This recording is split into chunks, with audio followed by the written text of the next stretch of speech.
A paz do Senhor, meus amados irmãos, vamos então iniciar nosso estudo sobre as epístolas gerais que nos cabe nessa oportunidade de estarmos falando, né, sobre as características então, né, dessas epístolas gerais. E nessa primeira aula nós vamos abordar esses assuntos, ou seja, durante essas quatro aulas que nós teremos, a primeira aula, que é hoje, nós vamos fazer uma introdução e depois entramos aqui já no capítulo 1 sobre a epístola de Tiago. Na aula 2, o capítulo 2 e o capítulo 3, onde nós vamos falar da primeira e segunda epístola de Pedro. Na terceira aula, nós vamos falar sobre a primeira e a segunda epístola de João. E na quarta aula, nós vamos estar estudando sobre a terceira epístola de João e a carta ou a epístola de Judas. Então hoje, na introdução, que nós temos aqui sobre as epístolas gerais. Por que são chamadas, essas epístolas gerais? Porque ela não foi endereçada a uma igreja específica, como que os irmãos muito bem sabem, tinham várias cidades e cada cidade tinha as igrejas que foram estabelecidas pelos discípulos, pelos apóstolos. Mas estas cartas aqui, elas não foram assim endereçadas para uma igreja específica, como por exemplo, aos Tessalonicenses, Colossenses, Efésios, que eram tudo Coríntios, eram todas igrejas específicas. Essas aqui não, são para várias igrejas, então por isso que elas são chamadas gerais. E o conteúdo então é para todos os crentes, daquela época, onde as cartas pudessem alcançar. Então elas poderiam ser lidas e teriam então proveito, Claro que nós vamos ver que mesmo elas sendo essas gerais, os apóstolos, eles viam e conheciam de alguns problemas que tinham ali, e por isso então eles abordavam esses assuntos assim que estavam assim, vamos dizer, mais críticos ali naquele momento, Então nós temos aqui essas 7 cartas, que é Tiago, 1ª e 2ª Pedro, 1ª, 2ª e 3ª João e Judas. Então, o que nós podemos ver aqui, na introdução, a igreja primitiva, ela inclui a 2ª e a 3ª carta de João, como epístolas gerais, mas são epístolas pessoais dirigidas a indivíduos, por escrita numa era de perseguição e apostasia. Então, por isso a preocupação deles em estar trazendo as instruções, os crentes realmente se firmando na presença do Senhor nosso Deus.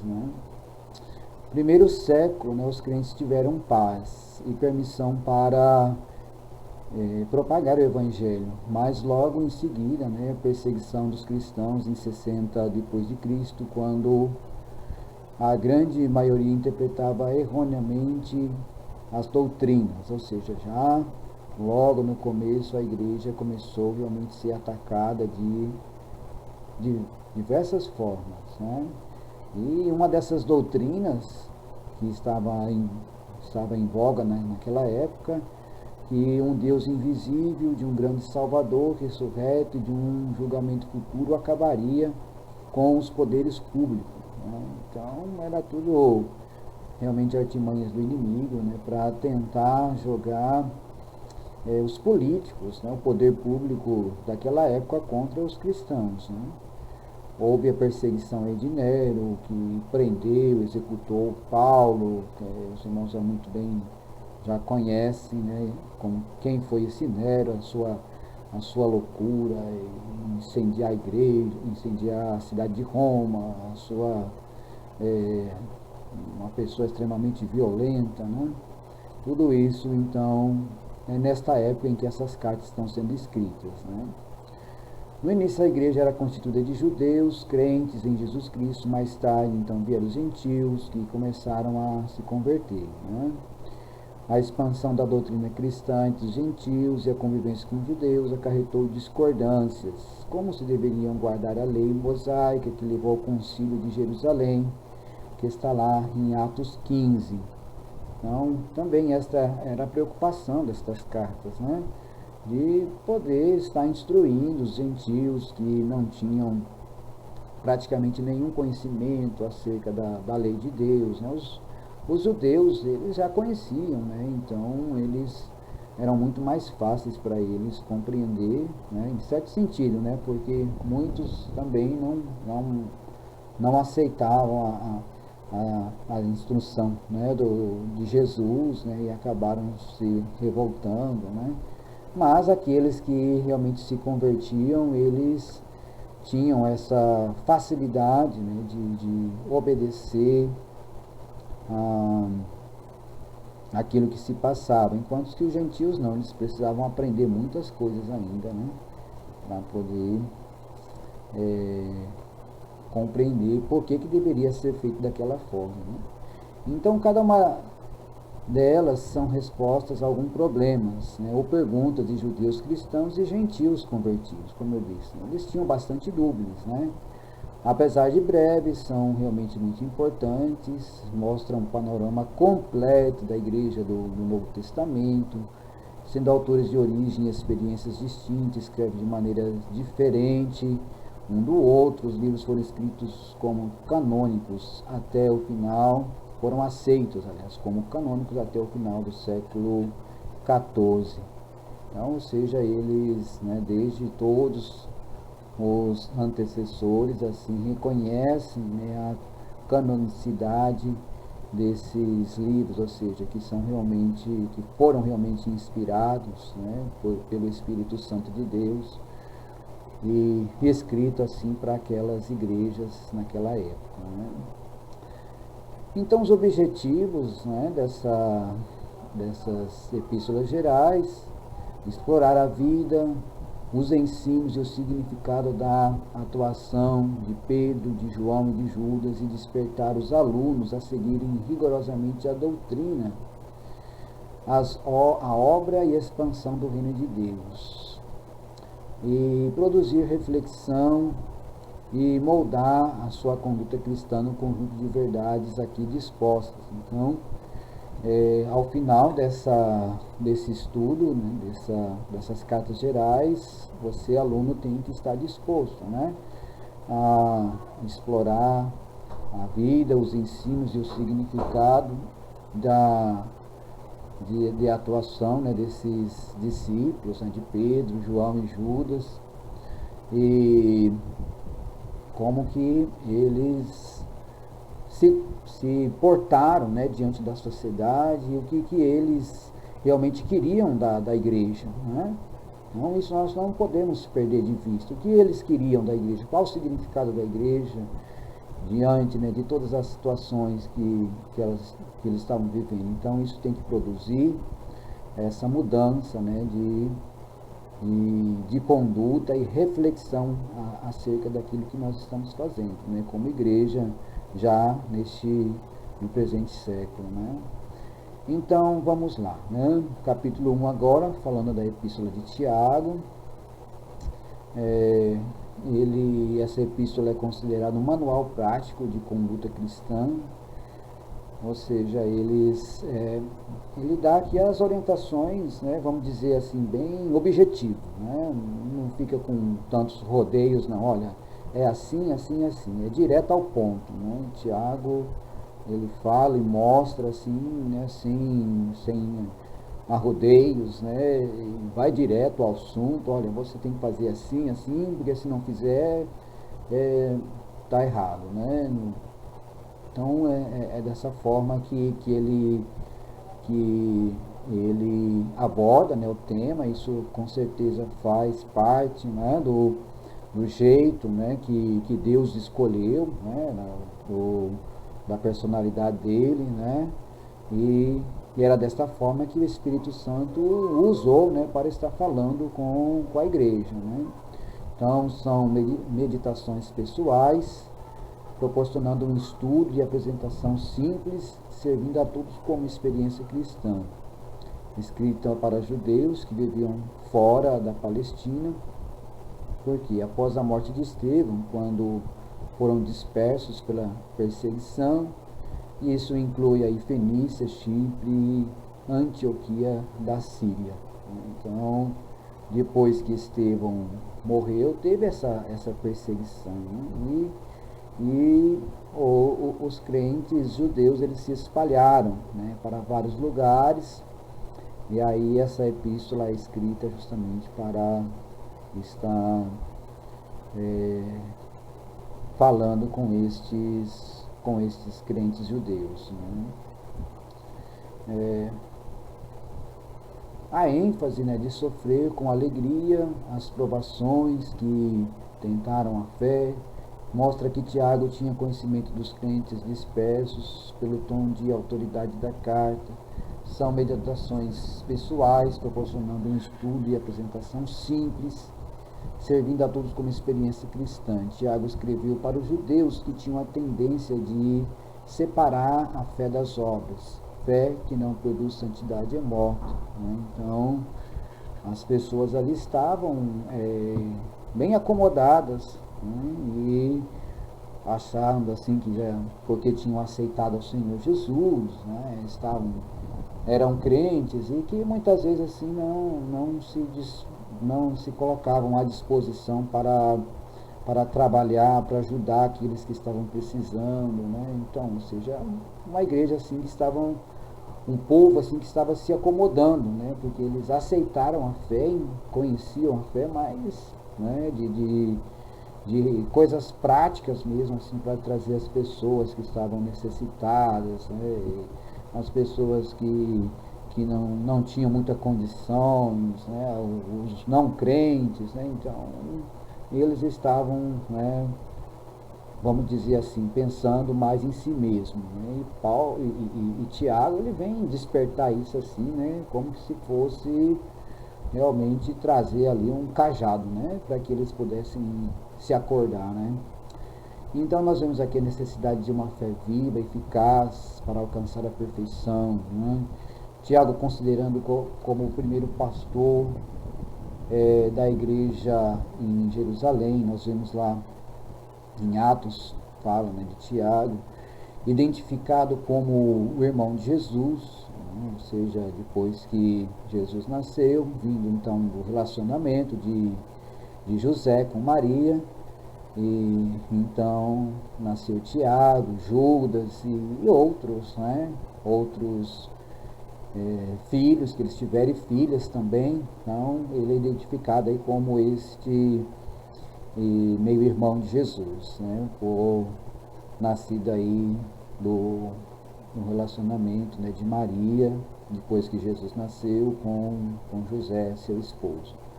Tinha os joelhos calejados devido às orações constantes, adorando a Deus, implorando perdão do povo. Os cristãos devem manifestar a sua fé pelas obras, né? É uma coisa que muitas vezes nos dias de hoje a gente também sente falta, né? Porque muitas vezes a igreja está vivendo mais em quatro paredes, né? Mais assim, preocupada com os eventos, né? Dentro das quatro paredes, mas em relação realmente às pessoas que estão morrendo, que estão precisando, muitas vezes isso fica a desejar, né? Quando a gente chama para evangelizar, quando é para ajudar realmente, né, a pessoa que está necessitada. Então parece que nós estamos vivendo algo semelhante. Então essa epístola de Tiago, ela tem que ser revivida e pregada, né, nos dias de hoje também, né, com certeza. O autor, né? Foram apresentados dois autores, Tiago, filho de Zebedeu, Tiago, o irmão do Senhor Jesus. Tiago, filho de Zebedeu, é impossível, pois morreu em 44 depois de Cristo, e a evidência de liderança da igreja que desse autoridade. Então, a opinião tradicional reconhece Tiago, irmão do Senhor Jesus, como autor. O prefácio indica que o autor foi Tiago, servo de Deus e do Senhor Jesus Cristo. Então, a gente vê isso em vários outros estudos, né, escritos antigos, escritos históricos, né, que realmente não foi outro Tiago, mas sim este que era o irmão do Senhor Jesus, né? Então, a gente sabe que Tiago tinha vários Tiagos ali naquela época, mas este era o meio-irmão do Senhor Jesus, né? Tiago, ele vem, né, da palavra Jacó, né? E só que depois, né, conforme foi passado para o grego, aí ficou Santiago, ou Iago, né, quer dizer, em Jacob, e aí tirou o San, ficou só o último T, né, do Sant, e aí então formou Tiago, né? Então, meus irmãos entenderem, né? Então vem de Iago, ou Jacob, né? Quando foi escrita? A autoria tradicional defende entre meio dos anos 40 e começo dos anos 60. Acredita que foi a primeira epístola escrita à igreja, provavelmente escrita em Jerusalém, né? Qual é o conteúdo, então?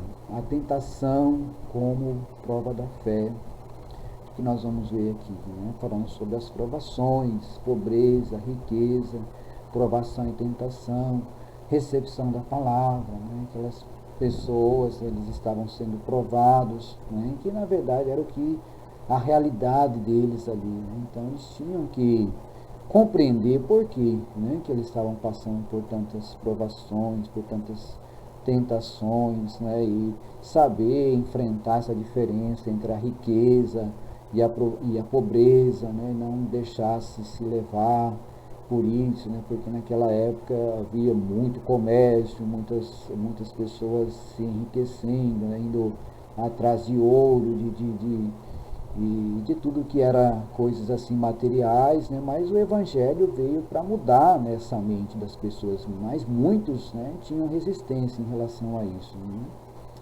Então, as obras como evidência da verdadeira fé. Qual que é a verdadeira religião, né? As distinções sociais e a lei real, fé e obras. Então, o crente, ele precisa ter essas obras, né? Não é simplesmente ele crer, né? Aqui está falando destas obras quando nós cremos como uma consequência, né, da nossa crença. Nós cremos e por isso então nós vamos, né, colocar em prática aquilo que nós cremos, né? Não é só simplesmente guardar para nós, né? Então é essa a questão aqui que é abordada por Tiago, né? As palavras, né, e o seu poder, a língua. Então, ou seja, ele trata deste assunto, né, que realmente é uma coisa que ainda, né, nos dias de hoje, sempre foi, né, e Deus aqui usando Tiago para estar falando, né, para aquelas 12 tribos ali, mas também, né, para todas as igrejas, ou seja, isso vale para tudo, né, a língua, né, a pessoa saber o que vai falar, né, ter certeza antes de comunicar com o pastor, comunicar com o seu líder, só porque ouviu alguém falar, algum comentário. A gente sempre tem sofrido com isso, né? Porque chega informações, aí depois você vai chegar até essas pessoas e conversar, e você vai ver que não era nada daquilo, as pessoas falaram tudo pela metade, né? Então você que está estudando, que vai ser líder, né, que é um pastor, ou já é um líder, tem que tomar muito cuidado, né? Ouvir primeiro, depois ir até aquela fonte, né? De quem se disse ao respeito, perguntar, conversar antes de tomar decisão. Porque tem muitas pessoas, né, muitos pastores que eu já vi, a gente já tem acompanhado, tomam decisões precipitadas só porque chegou informações e ele não foi verificar com aquela pessoa o que realmente estava acontecendo, né? E aí trouxe problema, né? E sempre vai trazer pessoas que não ouvem as duas partes, né? Principalmente num relacionamento assim entre um casal, né? Tem que ouvir as duas partes, um separado do outro, depois ouve os dois e aí ora e depois toma a decisão. Senão não vai ter jeito, vai ficar essa confusão trazendo problemas para a igreja, né? A verdadeira e a falsa sabedoria, né? A sabedoria do mundo, e que são as pessoas que querem ter o seu próprio intelecto, né? E tem a sabedoria de Deus, que é aquela que é dada pelo Espírito Santo. Então nós, claro, a gente tem que buscar o conhecimento, né? Mas a gente não pode ser arrogante e se apoiar somente nesse conhecimento, né? Nós temos que buscar que o Espírito Santo de Deus nos esclareça, né? Porque senão eu e você, a gente pode estar dentro só dessa primeira sabedoria, e aí pode ser bastante problemático, né? E aí, por quê? Autoconfiança proveniente do pecado, ou seja, aquela pessoa arrogante, né, que acha que ela sabe de tudo, né, e não quer buscar a direção de Deus, né? Então, paciência sobre a opressão, a paciência da fé, julgamento do rico inescrupuloso, paciência até a volta de Cristo, juramento. Então, aqueles ricos, né, que eram totalmente arrogantes, então eles poderiam ver em breve, né, quando chegou ali o julgamento, né, até eles, né, através das perseguições, eles ouviram o Evangelho, muitas vezes não quiseram aceitar o Evangelho, ou muitas vezes até desprezaram os mais pobres, não quis ajudar, né, então chegou o momento ali da perseguição, e aí Tiago está falando, olha, eis aí o julgamento, o resultado, né, da sua arrogância, né? Então, por isso que nós precisamos estar bem atento, né, em relação a isso. A quem foi escrita? Para 12 tribos espalhadas no estrangeiro, seus leitores eram judeus, né, conforme nós já falamos, né? Foi escrita para mais de uma comunidade. Tiago procurou resolver os problemas ali, né, de forma bem específica. Era um tempo de quê? Era um tempo de fome, que havia duas classes de crentes, rico e pobre, né? Os pobres eram camponeses, passavam necessidades, eram explorados, né, pelos ricos, né? Então, a carta traz esta advertência, né?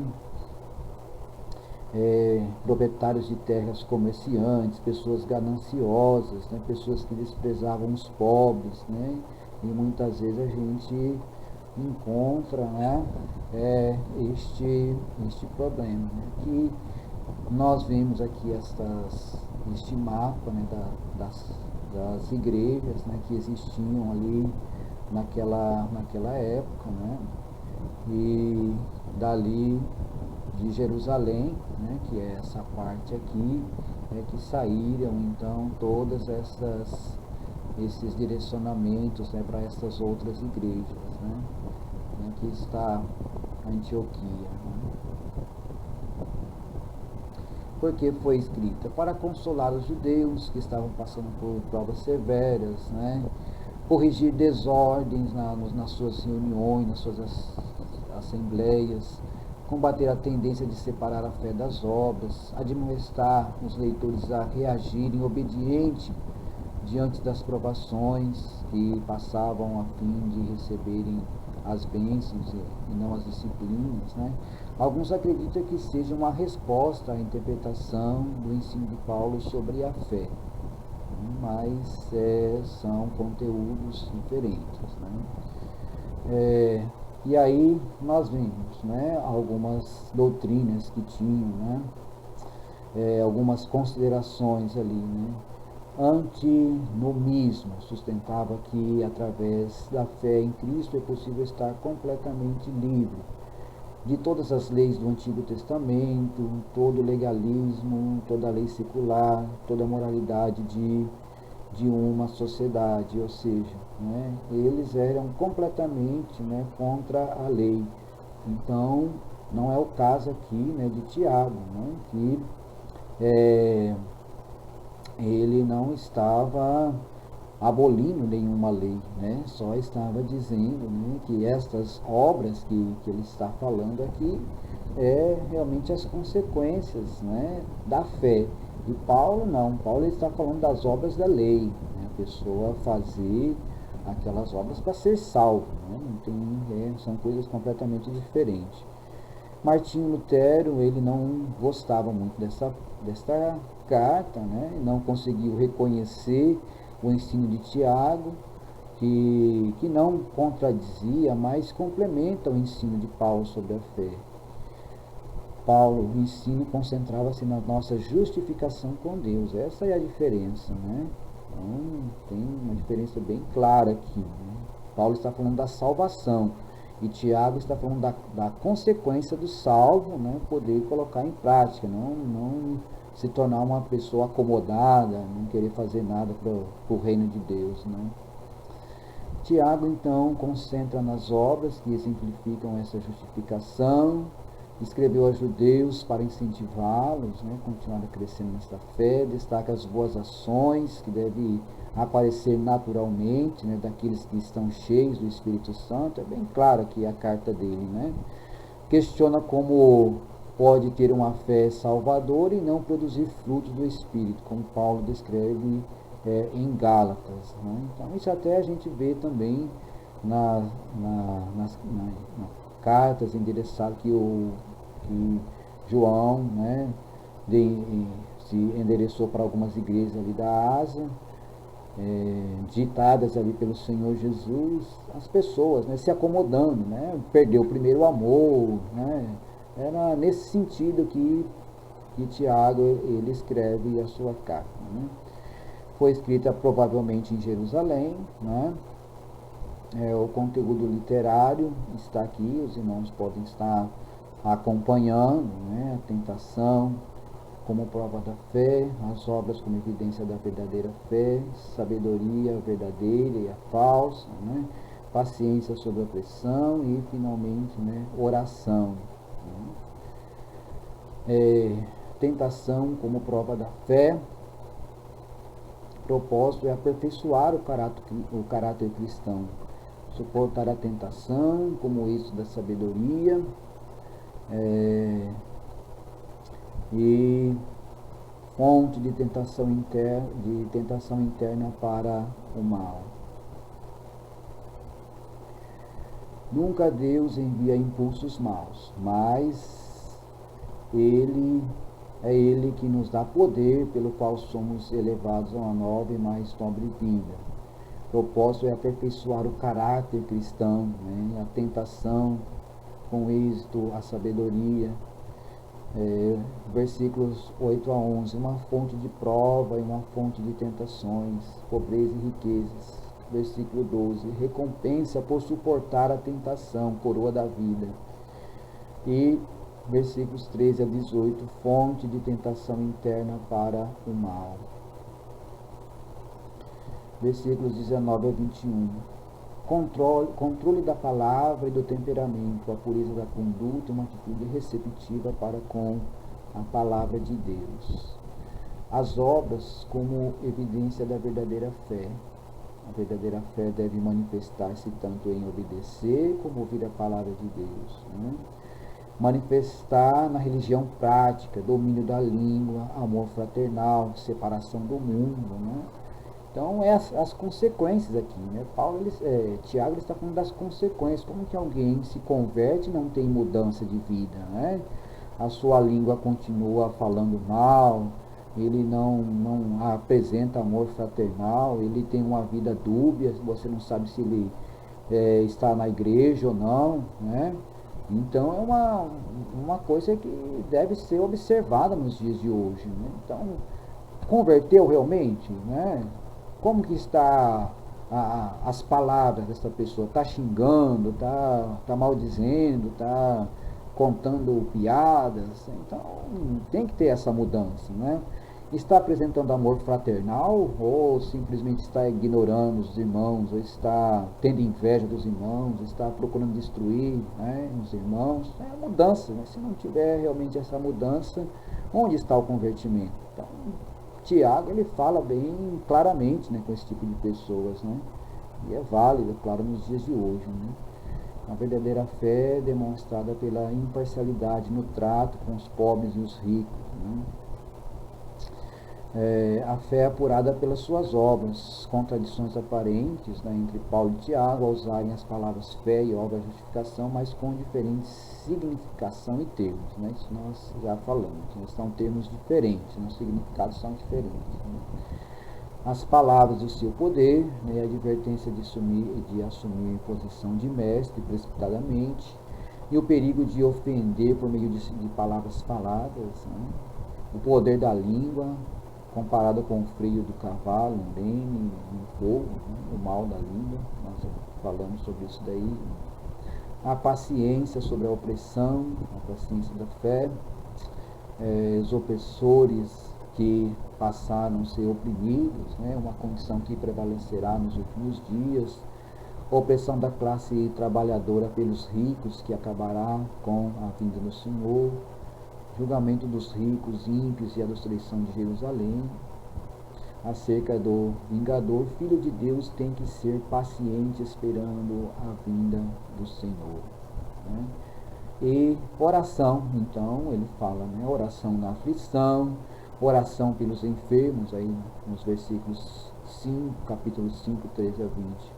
Dever para com o irmão desviado, né? Cita um ministério de restauração que fez voltar aos caminhos do Senhor um irmão desviado, ou seja, é aquela, realmente, né, a igreja estava muito acomodada, né? Nos dias de hoje também a gente vê, né, a pessoa deixa de ir na igreja e ninguém se importa, ninguém vai atrás, né, fica esperando um pelo outro para ir, né, e não procura trazer esta pessoa para a igreja, né, está fazendo as visitas, orar pelos enfermos, né, uma coisa que cabe aos presbíteros estar fazendo isso, não pode ficar esperando só para os pastores, os responsáveis, né, de ministério, da congregação estar fazendo, não. Isso aqui são os obreiros que tem que fazer, né, diáconos, ajudando, né, juntamente com os presbíteros, né. Resumo, então, né, caminhar na fé através da religião, fé genuína, sabedoria genuína, discute a justiça social e faz um discurso sobre a fé em ação. Encoraja os crentes a serem pacientes no sofrimento, orando e cuidando uns dos outros, reforçando a nova fé através da comunhão.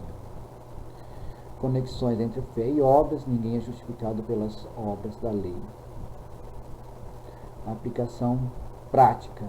Não apenas falar a fala, mas andar a fala, né? Concentrada nas verdades da palavra de Jesus, Sermão da Montanha, e motiva a agir de acordo com o que ensinou. Descarta a ideia de alguém tornar-se um cristão e continuar vivendo no pecado, não exibindo fruto da justiça. As boas obras não são causas da salvação, mas são o seu resultado, aquilo que nós acabamos de falar, né? Tem que ter mudança, é aquilo que você fala também, tem que ser manifestado nas suas atitudes, né? Então é isso, que Deus abençoe os irmãos, até a próxima aula, que assim o Senhor nos abençoe. Amém? Deus abençoe a todos em nome de Jesus.